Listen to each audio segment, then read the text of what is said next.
오늘의 사연 바로 읽어보도록 하겠습니다. 안녕하세요. 저는 30대이고 액세서리 가게를 운영하고 있는 여자입니다. 제 평생 갖고 있었던 한어린 마음을 글에 조금이나마 녹이면 좀 편해질 수 있을 것 같아 사연을 보내봅니다. 저는 어렸을 적만 해도 집안 형편은 좀 어려웠으나 평범하고 화목했던 가정의 딸이었어요. 아버지께선 어린 딸이었던 제게 한없이 자상하시고 부드러우신 분이셨고, 어머니께서는 엄하시지만 절 사랑 안에서 감싸주실 줄 아는 분이셨죠. 아버지께서 비록 공사 현장에서 추락해 다리를 못 쓰게 되는 장애를 얻으셨어도 부모님들께서 서로 아껴주시며 금슬이 좋으셨어요. 제가 초등학교 3학년 때쯤 어머니께선 제 동생을 가지시기도 하셨죠. 저희 집에 할아버지께서 가끔 오셨는데 형편이 어려운 상황에서 동생까지 생기니 못할 말씀마저 하셨습니다. 예, 정선애미야. 너는 생각이 있니 없니? 분명 내 정선이 하나만 가지라고 했는데 둘째를 키웠고 또 가졌어. 애 낳으면 돈이 얼마나 많이 드는데 우리 아들 뼈 빠지게 또 고생하게 생겼구나. 라고 미운 말만 골라서 말씀하셨더랬죠. 며느리였던 어머니가 머쓱해 할 때마다 저는 화가 나서 어머니 배를 온몸으로 감싸 안고 편을 들어주었습니다. 할아버지, 쉿. 우리 동생 들으면 속상하잖아. 나 동생 생긴 거 좋아. 내가 엄마한테 동생 낳아달라고 했는데 왜 할아버지는 우리 엄마한테 뭐라 그래? 그런 말 할 거면 가주세요. 라고 똑부러지게 말하자 어머니께서는 기막혀하는 할아버지의 막말 꾸중을 못 듣게 하려고 제 귀를 막은 뒤 자리를 피하셨습니다. 제가 엄마 품에 파고들었을 때 얼굴을 가만히 대보았더니 아기가 꿀렁꿀렁하며 발로 차는 느낌이 나는데 너무 신기하더라고요. 제가 곧 언니나 누나가 된다는 사실에 기뻐서 팔짝팔짝 뛰고 하루 이틀 지날 때마다 동생과 만나는 시간이 가까워진다 생각해 좋았습니다. 하지만 엄마가 산딸에 가까워올수록 아빠는 근심 걱정에 가득 쌓여있는 상태였죠. 생활비가 조금씩 떨어지고 아빠는 무슨 일이라도 하려 했지만 다리가 불편해서 벌이는 시원치 않은 것처럼 보였어요. 고작해야 부업으로 생계를 유지하는 정도였지만 그걸로 반값 내기조차 턱없이 부족했습니다. 어느 날 병원에 다녀온 엄마가 절망적인 얼굴로 얘기를 했는데 어쩌면 좋니? 우리 아기가 옆으로 있는데 곧 출산일이 다가오는데도 밑으로 안 내려오고 있어. 이러다간 제왕절개 해야 한다는데 그럼 치료비도 만만치 않게 들을 텐데 하필 여가도 아니고 횡하로 있어서 즉 아이가 가로로 있어서 자연분만한 저와는 달리 제왕절개를 해야 한다는 의사선생님 말씀이 계셨답니다. 게다가 역티자로 절개를 해야 해서 병원비도 많이 들고 산모도 더 힘들 거라고 하시는데 어쨌든 아빠로서는 엄마와 동생을 살리기 위해 끝내는 할아버지께 손을 벌리고야 말았죠. 그러나 할아버지는 당장 저희 집에 와서 돈 줄 생각은 안 하시고 잔소리만 잔뜩 늘어놓으시더라고요. 내 그러게 진작 얘기했지. 자식 보지 말라고. 거기다 아들도 아니고 딸내미라며. 남들 다 아래로 있는 아이 옆으로 있으면 태어나도 속썩일 게 뻔하다. 병원비까지는 못 대주고 니들이 하도 없다고 하니 이번 달 월세는 주인집한테 주고 가니 먹을 돈까지는 나한테 붙을 생각은 마라. 라며 야속하게 가버리시는데 정말 그때 전 할아버지가 미워서 분한 마음에 막 울었어요. 엎친 데 덮친 격으로 저희 엄마는 예상 출산일보다 빠르게 진통을 겪었고 아빠는 치료비도 없는 와중에 일단 아내와 아이만 제발 살려만 달라고 무사히 수술만 잘 끝마쳐 달라며 큰 병원으로까지 옮긴 뒤 수술 동의서를 작성했습니다. 괜찮아. 엄마가 건강하게 동생 잘 낳을 테니까 너무 걱정하지 마. 우리 예쁜 동생 기다리자.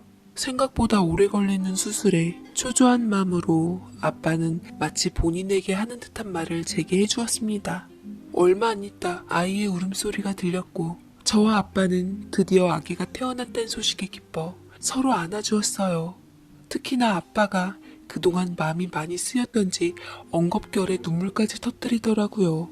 저는 아빠한테 울보라고 놀렸고 그 사이 간호원이 갓 태어난 제 동생을 안고 나와 아빠와 제게 얼굴을 보여주는데 눈도 안 뜬 채 응애응애하고 울고 있는 모습도 이상하게 내 동생이라 그런지 참 예뻤습니다. 아빠는 한없이 사랑스럽게 아이와 눈을 마주친 후 간호원이 아이를 데리고 갈 때까지 뒷모습에서 시선을 떼지 않았고 뭔가 결심한 듯 저를 붙잡고 말씀하시더군요. 정선아, 아빠가 어디 좀 갔다 올 테니까 조금만 기다려. 아빠가 외할머니랑 삼촌한테 연락했으니까 곧 오실 거야. 잠깐만 어디 가지 말고 여기 앉아 있어. 알았지? 사랑한다 우리 딸. 언니 되고 축하해. 하며 제 볼을 두 손으로 부드럽게 쓰다듬은 뒤 인자한 미소만을 남긴 채 밖으로 나갔습니다. 그때 어린 맘에도 뭔가 아빠가 심상치 않아 붙잡았지만 소용없었죠. 얼마 지나지 않아 외갓집 어른들까지 도착하니 그나마 좀 낫긴 했지만 그래도 아빠가 없으니 불안감이 가시질 않았어요. 그런데 아빠가 간 후 엄마가 들어간 수술실에서 소란스러움이 일었습니다. 삼촌이 왔다 갔다 하는 의료진 한 명을 붙잡고 우리 누나에게 무슨 일이 있냐며 묻자 의료진은 대답을 회피했고 갑자기 많은 의료진들이 또 한 번 분주하게 움직인 후 저희 엄마는 분만실에서 중환자실로 옮겨졌습니다. 심상치 않던 외할머니께서는 아예 의료진을 가로막으며 우리 딸 갑자기 왜 그러는 거예요? 애는 잘 태어난 것 같은데 왜 산모가 그런 거예요? 묻자 끝까지 병원 측에서는 환자 상태가 갑자기 나빠졌다며 큰일은 아닐 거라고 둘러대었습니다. 그러나 엄마는 얼마 안 가서 중환자실에서 숨이 멎었다 했고 그렇게 저희 엄마는 동생을 낳다가 돌이킬 수 없는 강을 건너고야 말았습니다. 손살같이 일어난 황망한 사태에 저희 할머니께선 그 자리에서 실신하고 마셨고 삼촌이 할머니를 수습했지요. 저는 뭣도 모르고 긴급 상황에 겁에 질려 있었는데 막연하게 알았던 건 엄마를 이제 다시 보지 못하겠구나라는 생각이 들면서 막 눈물이 나는 거예요. 이모만이 엄마를 찾는 저를 감싸 안아주며 우리 정선이 불쌍해서 어쩌냐고 절 아무것도 보지 못하게 손으로 눈을 가려주었습니다. 그리고 얼마 지나지 않아 저는 또다시 충격적인 소식을 접해야만 했죠. 그때 쭈뼛쭈뼛 경찰이 와서 비통한 얼굴로 소식을 전했는데 젊은 경찰이 표정조차 암담해 보이더군요. 잠깐만 엄마 곁에 있어달란 아빠가 한강에서 실종당한 상태라고 전하는데 느닷없이 한강이란 말에 당최 영문을 몰랐던 가족들은 그게 대체 어떻게 된 거냐고 우리 김서방이 왜 한강에 가서 그런 변을 당한 거냐고 묻자 마지못해 입을 여는 경찰이었습니다. 잠시 주인이 자리를 비운 가게에서 분유랑 돈을 훔치려다가 가게 주인한테 들켰어요. 그 근처에서 순찰하고 있던 제가 발견해서 절대 혐의로 추적을 했는데 불편한 다리로 도망치다가 막다른 한강 다리에서 포위당했고 무모하게 강물에 뛰어들었습니다. 지금 수색하고 있지만 현재로는 실종 상태예요. 라고 하는데 다들 하나같이 기가 막혀 주저앉아 버렸죠. 뒤늦게 이 소식을 들은 할아버지께서 허둥지둥 병원으로 오셨고 다짜고짜 자리를 지키고 있던 경찰의 멱살을 잡고는 마음껏 내지르시며 우셨고 그러다가 다시 경찰에게 매달리며 아들 잃은 늙은이 헛짓한 거라며 망언이라고 다 잘못했다고 어떻게 해서든 차가운 강물에서 우리 아들을 구조해서 살려달라고 그렇게 애원했던 할아버지셨습니다. 차갑고 독하신 분도 자식 앞에선 무너지시더군요. 그렇지만 간절한 할아버지의 바람에도 엄마를 너무나도 사랑했던 아빠였던지라 엄마를 홀로 보낸 게 마음이 쓰였던지 저를 두고 동생을 두고 엄마 곁으로 그대로 가버리셨습니다. 저와 동생은 엄마 아빠를 잃었고 두 분의 장례를 한꺼번에 치르게 되었지요. 다신 엄마 아빠를 볼 수 없다는 생각에 어른들 옆에서 저 역시 한없이 울음을 터뜨렸습니다. 그때 저희 아빠를 뒤쫓던 경찰도 장례식에 왔는데 어린 나이지만 아빠를 그렇게 만든 그 경찰이 미워서 미치겠더라고요. 무거운 맘 달랠 길이 없다며 조의금을 넣으려 할 때 갑자기 할아버지가 경찰 멱살을 잡으며 야, 이 나쁜 놈아. 그 젊은 나이에 그냥 없이 사는 사람 딱 한 번 눈 감아 줄 것이지. 그 다리 불편한 애를 꼭 한강으로 몰고 갔어야 했냐고. 가엾은 내 아들. 라고 억장이 무너지는 심정으로 울부짖자 경찰 아저씨는 그저 제 일이 그런지라 어쩔 수 없었다며 죄송하단 말을 무겁게 했습니다. 아빠가 잘못했든 안 했든 그 아저씨가 경찰로서 제 임무를 했든 안 했든 할아버지와 제 눈엔 그 아저씨는 흉측한 괴물로밖에 보이질 않았죠. 할아버지께선 경찰 아저씨 원망에 이어 제 어린 여동생에까지 원망을 여지없이 쏟아부었고 그만하라는 외할머니 말씀에 한바탕 사돈끼리 장례식장에서 싸움이 일어나기도 했습니다. 부모님의 장례식이 끝난 후 고아가 된 저는 할머니가 맡아 길러주시기로 하셨고 동생은 너무 어려서 자신이 없다 하여 결국 고아원에 보내기로 결정했어요. 저는 동생을 안고 울부짖으며 할머니를 졸라대었지요. 할머니, 내 동생 우리 엄마가 나한테 마지막으로 남겨준 선물인데 같이 있으면 안 돼요? 내가 밥도 조금만 먹고 갖고 싶은 것도 먹고 싶은 것도 사달란 소리 안 할 테니까 우리 애기 같이 살자 라고 했지만 할머니는 저를 안아주면 미안하다고 다 본인이 덕이 부족한 탓이라며 네 동생은 더 좋은 양부모 만나서 더 행복하게 잘 살 거라고 할머니랑 같이 기도하자고 했습니다. 결국은 엄마가 내게 마지막으로 남겨준 보물과 헤어져야 했고 그 이후로 다신 제 동생을 볼 수 없게 되어버렸네요. 모두가 제게 얘기는 안 했지만 부모님이 다 그렇게 된 건 동생 때문이라고 짐작하는 것 같았습니다. 저는 할머니 밑에서 넉넉하진 않았지만 그래도 많이 아낌받고 자랐습니다. 간혹 제가 좋은 걸 입고 먹을 때마다 그 아이도 내 동생도 더 부잣집 부모 만나서 잘 자라고 있겠지? 라며 여겼지만 TV에서 가끔 입양아들에 대한 비참한 삶들이 방영이 될 때면 마침 내 동생 같아 눈물이 나기도 했어요. 제가 성인이 된 후 할머니와 이모에게 사정해서 동생이 있는 고아원을 알려달라 했지만 끝까지 입을 다무셨고 그냥 입양 갔다고만 말씀을 주셨습니다. 어디로 입양 갔는지 물어도 통 알려주질 않았고 국내에 입양됐는지 해외에 입양됐는지조차 굳게 입을 다무셨어요. 할머니와 이모는 저더러 그냥 동생에 대해 잊고 살라고만 하셨습니다. 엄마가 남겨준 선물 어떻게 해서든 동생을 찾고 싶었지만 쉽지가 않더라고요. 제 힘으로 동생을 찾으려면 일단 돈이 필요했고 온 힘을 다해 악착같이 돈을 벌기로 했어요. 억척스럽게 장사를 시작했고 동생과 다시 만나기 위해 한 푼 두 푼 돈을 모아서 심부름센터에 부탁해 그렇게 동생을 찾아 헤맸지만 돈만 날리고 별 소득은 없더라고요. 한 해 한 해 갈수록 찾는 게 힘겨워지니 저도 삶에 지쳐 포기하게 되었고 그저 잊고 살고자 했습니다. 저는 10년이란 세월을 오직 돈만 쫓으며 살았고 뼈 빠지게 모은 덕분에 간신히 제 가게 하나는 차릴 수 있게 되었어요. 30이 넘어서야 작은 코너의 액세서리 가게를 운영했습니다. 그때 운명처럼 어느 한 남자를 만났는데 저보다 5살 어린 사람이었지만 의젓하고 바른 청년이었지요. 어머니 선물을 사주고 싶다고 저희 가게를 들렀고 여동생 선물을 사주고 싶다고 또 왔고 아는 친척, 아는 누나 허구한 날 제 가게에 들려 뭔가를 사가는 사람이었습니다. 알고 보니 경찰 공무원 시험에 합격한 새내기 경찰이라고 하더라고요. 하며 은근히 자기소개를 하면서 저에 대해 묻는데 제게 궁금한 게 많은 듯 했습니다. 제가 시시콜콜 다 대답할 필요는 없었지만 그 사람과 대화를 하면 뭔가 마음이 편해지는 것 같더라고요. 그렇게 우리는 좋은 감정을 싹트게 되었고 저는 5살 연하의 그 남자와 첫 연애를 하게 되었습니다. 사실 제가 30살이 넘도록 그 누구에게도 시집가라는 말을 들은 적이 없었어요. 친척들도 할머니도 아마도 돌아가신 부모님의 트라우마 때문이었겠죠.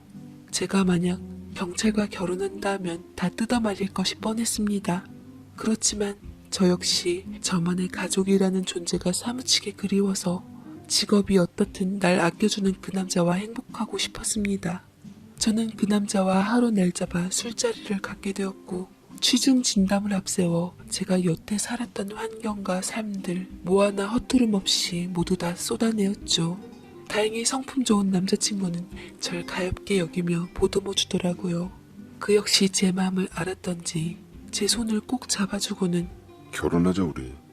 나 비록 나이는 당신보다 어리지만 그래도 직업 탄탄하고 월급은 작지만 언젠가 오를 테고 당신이 행복할 수 있게 당신의 남편으로서 곁에 있고 싶어. 라고 했고 저는 그 프로포즈를 거절할 이유가 하나도 없었기에 기꺼이 그를 받아들이기로 했습니다. 저는 그의 부모님께 인사를 드리러 갔고 시골에 귀농을 했다던 부모님은 아들보다 5살 연상이고 부모까지 없는 저를 별로 마음에 안 들어 하시긴 했지만 그저 아들이 좋다니 크게 반대 또한 하시질 않으셨어요. 관심도 간섭도 안 하시는 분들이라 좋은 점도 나쁜 점도 있었지만 주위 사람들 얘기 들어보면 다들 시부모님 잘 만났다고 하더라고요. 그렇대요. 시부모님이란 존재는 잘해줘도 부담, 못해줘도 부담. 그저 없는 존재인 듯 서로에게 관심 안 가지며 사는 것이 제일이라 했는데 부모 없이 자란 저는 그게 서운해서 일부러 시부모님께 자주 찾아뵈며 이쁨 받으려고 노력했습니다. 그게 어쨌든 시부모님께 좋은 작용을 했던 건지 정작 저는 결혼식 때 마음에 드는 며느리로서 제 남편의 아내가 되었고 우리는 달달한 앞길만 있기를 바랬습니다. 근데 그때 남편의 상사분께서 저희 결혼식에 방문해 주셨는데 적어도 50살은 돼 보이는 아버지뻘 같은 분이셨어요. 남편이 상사를 보자마자 군기가 바짝 들어 90도 각도로 결혼식에 참석해 주셔서 감사하다고 인사드리니 사람 좋은 웃음으로 손을 내저으시고는 아이고 이 사람아, 당연히 우리 식구가 결혼했는데 내가 와봐야지. 근데 얼굴만 비추고 나도 얼른 가봐야 해. 우리 아내가 셋째를 가져서 많이 예민해져 있거든. 아무튼 축하하네. 라고 악수를 청하자 남편은 감사하다고 몇 번이나 인사를 했습니다. 그런데 그 경찰 어쩐지 낯이 익었어요. 저 눈매며 입매며 어디선가 본 듯한 얼굴이었습니다. 그리고 제가 그를 알아보는 순간 온몸이 쎄해지며 등줄기가 싸늘해져 오더라고요. 네, 바로 그 상사는 20여 년 전에 제 아버지를 한강까지 가서 쫓았던 그 경찰이었습니다. 그 사람이 바로 남편의 상사로서 현직에서 근무하고 있었던 거예요. 몸이 부들부들 떨려오며 새삼 잊고자 했던 아버지의 비참한 죽음이 떠올라 눈물이 났습니다. 어른인 저는 당시 그 사람의 입장에 대해서 충분히 이해할 수는 있었지만 다만 이런 식으로 만나니 새삼 올라오던 감정을 어찌해야 할지 모르겠더라고요. 저는 결혼식이 모두 끝날 때까지 굳어진 상태로 넋이 나가버렸고 남편의 업무로 인해 신혼여행이 미뤄져 그대로 신혼집으로 오게 되었습니다. 피곤함에 침대에 바로 눕는 남편을 억지로 일으켜 저는 상사에 대해 물었습니다. 뭐가 그렇게 남편 상사에 대해서 궁금하냐고 웃는 남편은 한참 말을 빙빙 돌리며 숨기려 했지만 저의 연이은 독촉에 끝내 그에 대해 입을 열었습니다. 우리 반장님 좋으신 분이긴 한데 몇 년 전에 좀 그런 일이 있긴 했었어.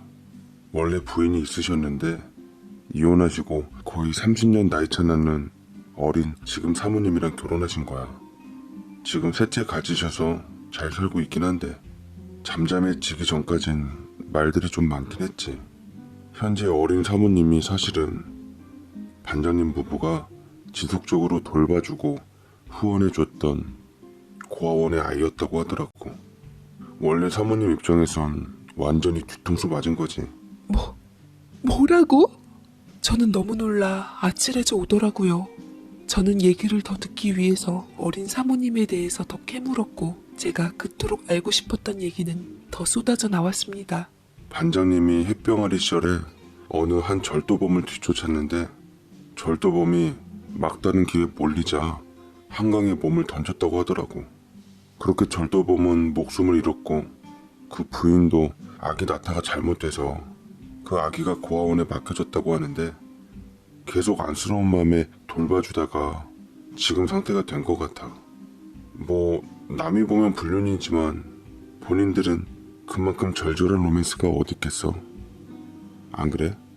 자기야, 나 지금 그 상사네 집을 가봐야겠어. 혹시 주소 알아? 얼른 당장 그 상사네 찾아가야겠다고. 얘기를 들은 후 흥분한 저는 남편한테 이성을 잃은 상태로 소리를 질러댔고 남편은 갑자기 오밤중에 무슨 상사네 집을 가려 하냐고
또 말렸지만 이미 제 모든 사실을 알고 있는 남편이기에 저는 울며불며 그 상사의 아내가 아무래도 그토록 찾고 있었던 내 동생 같다고 고백했습니다. 어안이 벙벙해진 남편은 결심한 듯 저를 상산에 데려갔고 저는 아파트 문을 부서질세라 두들겼습니다. 그러자 기다렸던 남편의 상사와 뒤로 숨은 어린아이 2명이 나오더라고요. 전 아이 2명을 본 후 눈이 뒤집혀 상사의 멱살을 잡았고 한서린 울음을 토해내며 악을 썼어요. 당신 부인 어딨어? 당신이 한강으로 몰고 간 사람 이름 김종덕 맞지? 고아원에서 있었다던 당신 부인이 바로 그 김종덕 씨 딸이고 제발 사실대로 얘기해. 안 그럼 나 당신 정말 가만 안 둘 거야. 상사는 갑자기 쳐들어와서 행패를 부린다며 절 신고하겠다고 했고 남편이 중간에 끼어들어 정신이 반쯤 나간 절 일단 말리며 죄송하다고 몇 번이나 사과했습니다. 그리고 정중하게 사모님 어딨냐고 물으니 상사는 황당한 듯 조금 진정하고서야 왜 우리 집사람을 찾냐고 그렇게 묻는 말에 제가 다시 끼어들었죠. 내가 바로 그 김종덕 씨 큰딸이에요. 그때 당신이 쫓았던 김종덕 씨 큰딸이라고요. 내 동생을 그렇게 고아원에 보낸 후 내가 얼마나 맘졸이며 아파하며 살았는데 근데 내 동생이 어떻게 50된 당신이랑 결혼할 수가 있어. 그냥 잘 돌봐주면 될 것이지. 대체 내 동생을 왜 당신 불륜에 끌어들인 거냐고 라고 목에 핏대를 세우자 그 사람은 처음에는 잘못 알고 왔다며 입장을 피하다가 남편이 앞장서 제 편이 되어 설득하니 끝내는 긴 한숨을 쉬고 절 집으로 들여보내주었습니다. 어린아이 2명은 한창 소란스러움에 겁에 질렸던지 지아파 뒤에서 숨어 나오질 않더라고요. 저와 닮아 보이는 조카를 보며 저는 그가 내 동생과 결혼한 게 확실하구나 다시 한번 확인을 했습니다. 그 상사는 현재 아내와 어떻게 만났는지 얘기를 해주는데 어떻게든 좋게 꾸미려고 했지만 결론은 남편이 해준 얘기와 똑같았어요. 원래 그 아이를 입양하려 했는데 당시 아내가 반대를 했어요. 우리 사이에 애가 없는 것도 아니고 딸 하나까지 있는데 그 아이를 왜 입양하려 하냐고 해서 봉사활동 겸 드나들며 그 아이의 후견인으로서 살았습니다. 그러다가 20살 성인이 된 후 그 아이는 내게 특별한 감정을 느낀다며 여자로서 다가왔고 저 역시 그 아이를 어느새 사랑으로 받아들였기에 지금의 아내와 이혼한 후 내 아내로 맞았어요. 첫 시작은 잘못된 사랑이 맞았지만 어쨌든 우린 부부로서 애 낳고 잘 살고 있는데 왜 나한테 화를 내는지 이해가 안 되네요. 라고 얘기를 하는데 뻔뻔스런 낯짝을 치워버리고 저는 동생을 만나겠다고 어딨냐고 물었고 그는 오늘은 너무 늦었으니 돌아가라고 한 후 본인도 아내의 의견을 물어보겠다 했습니다. 저는 피가 말라가는 신혼 첫날 밤을 눈뜬 상태로 허무하게 울며 보냈고 다음날 날이 밝자마자 그는 절 산부인과로 안내했습니다. 셋째라서 그런가 입덧이 너무 심해서 지금 병원에 입원했다고 했는데 능력 없던 남편을 만나 제대로 입원조차 못했던 엄마와 비해서 여동생은 어쨌든 인간으로서 대우는 받고 살고 있는 셈이었네요. 그 남자가 문을 열자 갓난아기에서 성인이 되어버린 여동생은 환한 얼굴로 그를 맞았고 낯선 손님들인 우리조차 지 남편한테 미리 얘기를 들었던지 그닥 어렵지 않게 대했습니다. 저는 동생과 단둘이 얘기하고 싶다며 남편과 그 남자에게 자리를 피해달라 했고 여동생 또한 끄덕이며 허락했네요.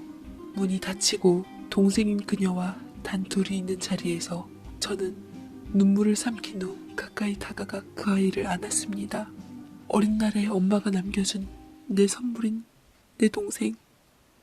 지키지 못해서 미안하다고. 그때는 내가 너무 어렸고 할머니를 설득할 힘이 없었다고 절절하게 진심을 전했지만 동생 딴에는 언니라는 피부치가 크게 와닿진 않는 모양이었어요. 오히려 아이처럼 우는 저를 어른스럽게 다독여주다가 저를 떼내고서는 이리 말하더군요. 당신이 내 언니라고요? 유전자 검사를 해보면 더 정확해지겠네요. 이미 남편한테 얘기를 들어서 알고 있어요. 내가 어떻게 태어나고 고아원에 가게 되었는지를요. 내가 그동안 고아원을 전전하면서 얼마나 힘들고 어렵게 컸는지 내 아픔을, 그 슬픔은 당사자가 아닌 이상 모를 거예요. 그런 내 곁에 있어줬던 건 언니도 그 누구도 아닌 바로 지금 있는 내 남편이었어요. 남편의 어엿한 옆자리에 앉고자 했던 건 다 내 의지였고 능력이었다고요. 언니를 만난 건 기쁘지만 나를 위한다면 그냥 내 삶에는 안 끼어들었으면 좋겠어요. 결혼한 남편분께서 우리 남편 까마득한 후배 직원이라던데 제 남편한테 얘기해서 잘 좀 봐달라고는 얘기해 줄게요. 이유야 어쨌든 날 버린 가족에게 베풀 아량은 그게 전부네요. 라며 냉랭하게 제 뜻을 전했고 저는 동생의 반응을 보며 그간 많이 힘들었구나, 외로웠구나 싶었지만 참 서운하기도 했습니다. 유전자 검사가 나오고서도 여동생은 늘 제게 시큰둥하기만 했어요. 우리는 25년 만에 만난 친자매였지만 엄마가 내게 남겨준 선물은 나를 짐작 취급하며 제가 뭘 하든 어떤 호의를 베풀든 그저 어떻게든 제 남편 잘 봐달라고 애쓰는 모양새로밖에 보질 않았습니다. 저는 그래도 엄마 같은 마음으로 내 동생에게 하염없이 잘하려고 노력했어요. 조카들을 대신 봐주기도 하고 임신 때문에 힘들어해서 집안일을 도와주기도 했고요. 친정엄마처럼 반찬이나 이것저것 당기는 음식들을 해주기도 했지만 제 동생은 보이지 않는 선을 제게 그으며 거리를 유지했네요. 지금도 다시 만난 지 꽤 됐지만 그러고 살고 있어요. 그래도 저는 동생을 만난 지금이 참 행복합니다. 그녀가 비록 나와 같은 마음이 아닐지라도 내가 평생 동생에게 죄책감을 가져서 희생해야 하는 위치가 온다고 하더라도 그래도 엄마가 남겨준 선물이라는 것은 변치 않기에 제가 노력하면 언젠간 다친 동생의 마음에도 봄이 올 날이 있겠죠? 다들 내 동생에게 상간녀라고 손가락질하지만 우리 아버지의 자식이자 동생인 그녀에게 저는 한 핏줄이니까 우리 아버지가 그때 저지른 일이 어쩔 수 없었던 것처럼 내 동생도 그 남자의 본부인에게 저지른 일이 어쩔 수 없었다며 그리고 부모님의 산소도 등지고 언니인 내게 정이 없는 것조차 어쩔 수 없는 거라며 이해하고 살아가려 합니다. 남편이 아무리 뭐라 그래도 동생과 내가 그리고 내 가족들이 언제나 행복하기를